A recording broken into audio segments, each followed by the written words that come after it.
یہ لڑکی نماز تو پڑھتی ہے لیکن دوپٹہ نہیں لیتی، وہ لڑکی دوپٹہ تو لیتی ہے لیکن حجاب نہیں کرتی، اس لڑکے نے داڑھی تو رکھی ہے مگر نماز نہیں پڑھتا۔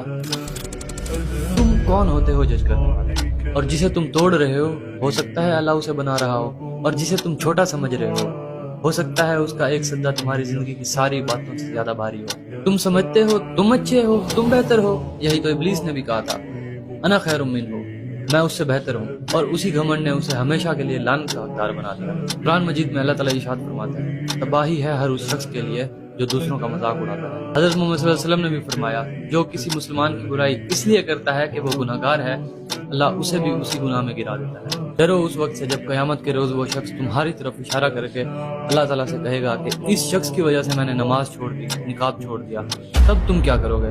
یاد رکھنا، جو لوگ مومنین کا مذاق بناتے ہیں اللہ تعالیٰ ان کا مذاق بناتا ہے۔ اس کا مطلب سمجھتے ہو؟ اللہ خود تمہارا مذاق اڑائے گا، تم اللہ کے راستے کے راہی کو گرا رہے ہو جبکہ تمہارا کام تھا اسے سنبھالنا۔ تم کیا سمجھتے ہو کہ اللہ تم سے پوچھے گا کہ دوسرے کا ایمان کیسا تھا؟ نہیں، وہ تم سے تمہارے اعمال پوچھے گا۔